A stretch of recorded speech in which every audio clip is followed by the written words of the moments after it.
شروع اللہ کے نام سے جو بڑا مہربان اور نہایت رحم کرنے والا ہے۔ السلام علیکم ورحمۃ اللہ وبرکاتہ۔ حضرت ابو ہریرہ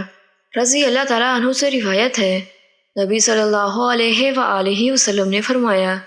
سب سے افضل صدقہ یہ ہے کہ مسلمان آدمی کسی چیز کا علم حاصل کرے، پھر اپنے مسلمان بھائی کو اس کی تعلیم دے۔ حضرت ابو ہریرہ رضی اللہ تعالیٰ عنہ سے روایت ہے، رسول اللہ صلی اللہ علیہ وآلہ وسلم نے فرمایا، مومن کو وفات کے بعد جو نیک عمل پہنچتے ہیں ان میں یہ بھی ہیں، جس علم کی تعلیم دی اور اسے پھیلایا، نیک اولاد جو پیچھے چھوڑی، قرآن مجید کا نسخہ جو کسی کو وراثت میں ملا، مسجد جو اس نے تعمیر کی، مسافر خانہ جو اس نے قائم کیا، نہر جو اس نے جاری کی، یا صدقہ جو اس نے اپنی زندگی میں صحت کی حالت میں نکالا، ان سب کا ثواب اس کی موت کے بعد اسے ملتا رہتا ہے۔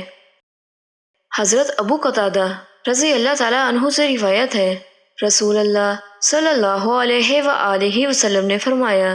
انسان مرنے کے بعد اپنے پیچھے جو کچھ چھوڑ کر جاتا ہے ان میں سے بہترین چیزیں تین ہیں، نیک اولاد جو اس کے حق میں دعا کرے، صدقہ جاریہ جس کا ثواب اسے پہنچتا رہے، اور وہ علم جس پر اس کے بعد عمل ہوتا رہے۔ حضرت ابو درداء رضی اللہ تعالیٰ عنہ سے روایت ہے، انہوں نے فرمایا، میں نے رسول اللہ صلی اللہ علیہ وآلہ وسلم سے سنا، آپ نے فرمایا، عالم کے لیے ہر وہ چیز دعائے مغفرت کرتی ہے جو آسمان میں ہے اور جو زمین میں ہے،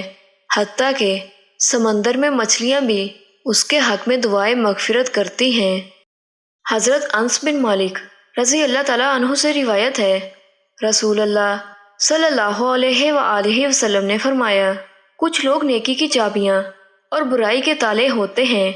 اور کچھ لوگ برائی کی چابیاں اور نیکی کے تالے ہوتے ہیں۔ اس شخص کو مبارک ہو جس کے ہاتھ میں اللہ نے نیکی کی چابیاں دے دیں، اور اس شخص کے لیے ہلاکت ہے